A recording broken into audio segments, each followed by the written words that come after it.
guys, girl Kia, back in the video, and today we're going to be talking about the last Raw before WrestleMania. I'm going to get it out of the way because I'm sure a lot of you guys are probably already thinking about it, already having this.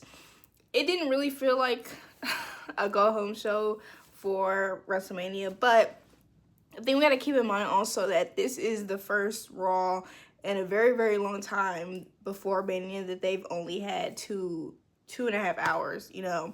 Although, yes, they could have been more flexible with it because it's on Netflix, but if they're used to making 2.5 hour shows for the year, that's the window they were doing. So I do give them that. I will say this, I would have loved to hear more from the triple threat match for the women's championship, but I do understand the fact that they've been, you know, basically having the same type of promo for the past few weeks, and they also probably don't have more to say other than what was already said, but this is my opinion. But, you know, let's get all the way into the show. Gunther opened up Monday Night Raw, and he's talking very nasty. Gunther was talking very nasty towards Jay. I think that this Gunther, pretty spooked. He's pretty spooked, you know. He's been, like, he's not as secure. And now he feels as if he's a point to prove. But I think that he had a good run. But come next Monday, I'm hoping we have another champion. Just because, like, why not Jay? You know, like, you know, why not Jay? Why not him? Why does it have to be him? Why does Gunther have to be the one to represent Raw and be the only one that can actually do it well? I think Jey Uso can do it well as well. Also, he just has to have he has to evolve, which I'm feeling that he will evolve to be world champion. Gunther saying that Jay couldn't even lace his boots and the bell has to ring. All right, bro. Just tell me you've been on IWC. Tell me you've been on IWC, because it sounds like you sound like everybody else when it comes to Jay. I think that now, since Jay has no fear concerning Gunther, it's going to be a lot harder for him to get inside of Jay's head. Gunther, he does two things. He gets inside his opponent's head, but he also, like, bangs he goes crazy in the ring. But he does get in people's head. Y'all might not see that, you know, and that might not be one of the highlighting things that Gunther does, but Gunther does get into his opponent's head first. And then Jay later on came out. He didn't say much, which to me, he didn't really have to come out this week, but I understand why he did. He didn't really have to come out because he laid everything out on the table last week. I think that if he was going to say something, he should have just laid out Louis Kaiser. That's how I feel. He should have laid out Louis Kaiser, showed him what's up. Since he want to take Jimmy out, take out Louis Kaiser. But, you know, I love the fact that he came out not eating. I love the fact that he came out with the seriousness and only started eating later on. Because he also has to show that he's not as bothered with Gunther, but he has to be very serious with it as well. Because I think a lot of people didn't want him to eat at all. But the thing is, a certain point of him needed to eat. I understand that Jimmy is out and, you know, on life support. But if Jimmy's going to make an appearance, you know, when Jay wins the title, he can't be on crutches now. He can't be on crutches. And him eating shows that he's not bothered. He knows that it's already done. He knows he's already champion in his mind. He just has to execute the things he already knows that he can do. So him being serious, he needed to do that, but also there's nothing wrong with him doing a little yeet party at the end. And also, they came for that. He's in, like, his hometown. No, I don't know if that's his hometown, but in his home state, near his own area. Let him eat. Let him eat. It doesn't hurt nobody. And the lightheartedness of Jey Uso is a part of what professional wrestling is. I would never get mad at Jey Uso being that character that he is. when I was talking about the, you know, little videos that are the Women's World Championship match had for the triple threat match, the ones that I really appreciated was Io Sky and Bianca. Because Io Sky is basically solidifying her spot, like, hey, y'all better stop playing and focus on what y'all really need, and that's the championship, because I'm the threat here. Y'all need to remember who got the title and how you gonna have to snatch it from me, nobody else. Not Rhea. Rhea ain't got a title, not Bianca, because Bianca ain't got a title. And she just reinforced that, like, stop playing. Bianca, saying she's in the right. She's actually, like, she was feeling some type of way at the beginning, but now it don't matter, because at the end of the day, the bell has to ring. And that 1, 2, 3, she's gonna be the one pinning somebody. The one I didn't really care for Rhea's, because it just, she misses the point. She misses the point, because she's saying she's not the bad guy of the situation, but when you take a look back, if you're not even thinking about what side you're on, she's the bad guy. She's literally the bad guy. Because there's never in the world, in the history of wrestling, the person who wins, if they were having a championship match and a Royal Rumble winner or the Elimination Chamber winner goes out, they're going to see who's going to be your opponent. That's just literally wrestling one-on-one. The person's always going to be there watching and see who's going to be the one they're challenged. So it was very common for Bianca to come out. She didn't even interfere in a match. Didn't try to get in Rhea's head. What got into Rhea's head is that she felt as if she's not as a threat. Bianca wasn't feeling as if she was a threat that Rhea believes in her head that she is. And her not paying attention to Rhea got in her head, because she's used to everybody paying attention to her. Bianca was giving Io her respect by room for both of them. So this whole thing in Rhea's head, I love the girl. Don't get me wrong. I love the girl. I just need her to get some development. I don't think she should touch a title until she gets that development, because she's not going to be able to get it until she, feels the loss, feels and understands and able to reflect on her actions. That's the only way she's going to be able to grow. The tag team match, the singles match between Liv Morgan and Bayley was fire. Liv Morgan has been on a run when it comes to these matches that she's been having. I love to see the fact that she's improved.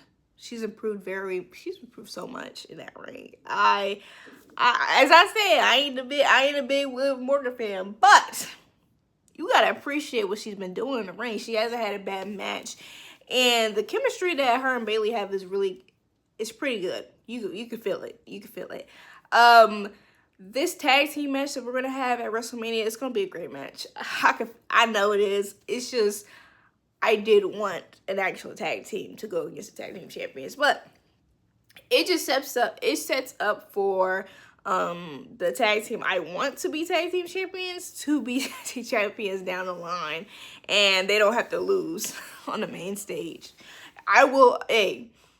If Bayley and Lyra win at Mania, I will be surprised, because I just don't see it. I don't see it.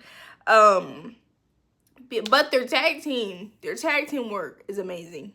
We saw a little bit of that when they were able to outsmart Liv and Raquel, so I'm here for it. Julius Creed and Rey Mysterio. I really don't understand how Rey Mysterio can go as he does in that ring, but I give him my props. And Julius Creed for being able to keep up with Rey gets props for that as well. Why aren't the Creeds actually being presented well?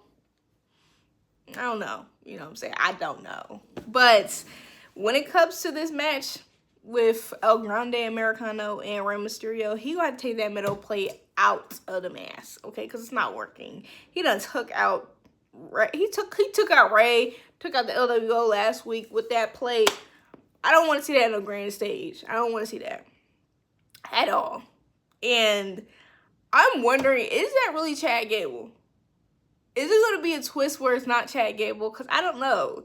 Although the guys, they similar looking, but what if it's not Chad Gable?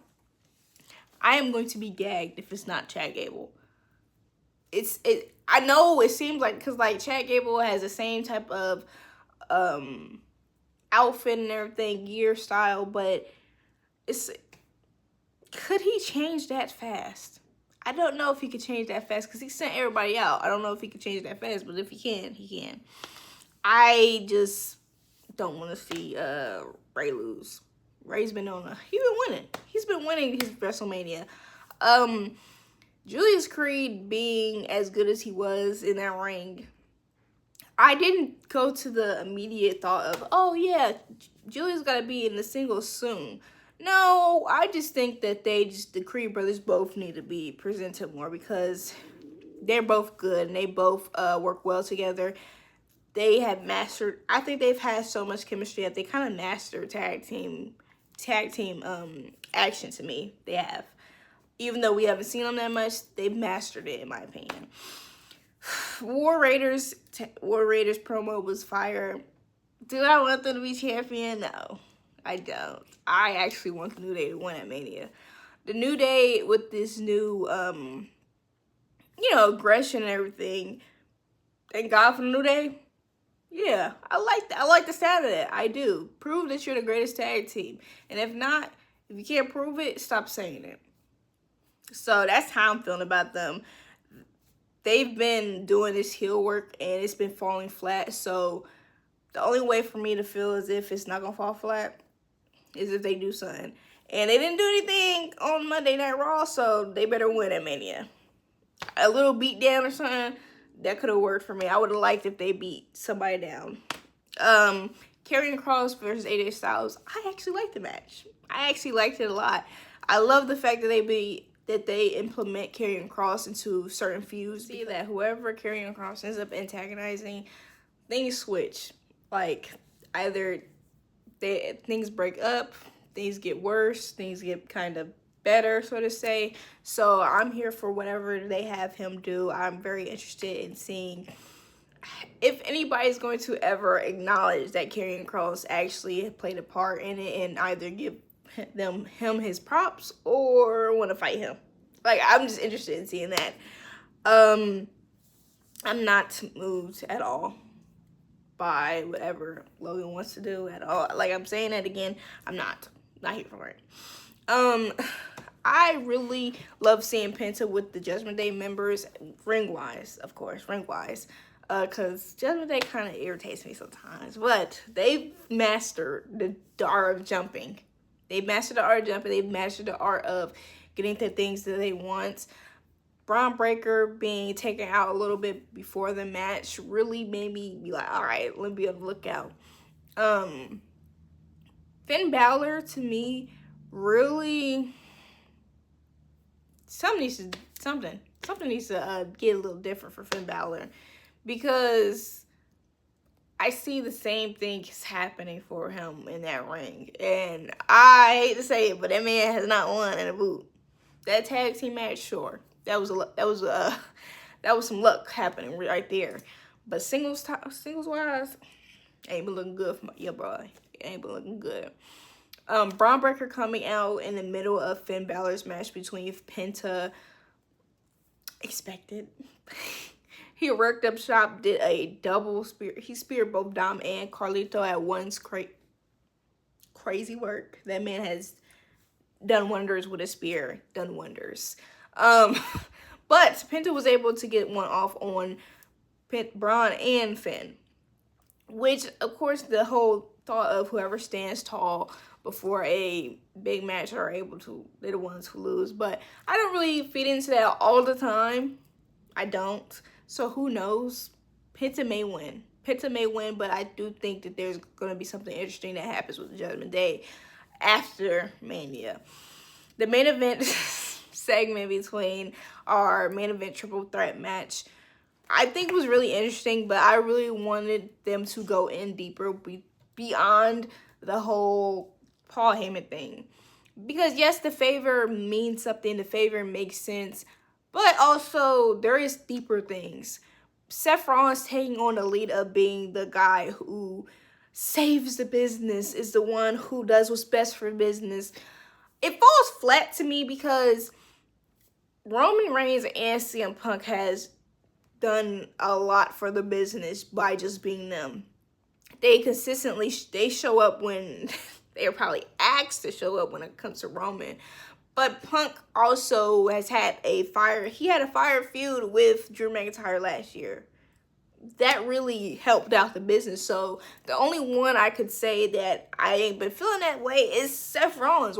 Seth Rollins is a big hypocrite. And I would have loved them to be like, bro, you're a hypocrite.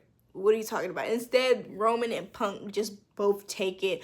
I really just want Seth Rollins to fall back from the whole thought that Roman's this evil guy and CM Punk is the same guy he was 10 years ago. No, I want them to be like, all right, bro, chill out, chill out, okay? And why is it you? Why do you have to be the one? You know, but maybe he turns heel and ends up siding with The Rock for best for the business. And then the chair shot.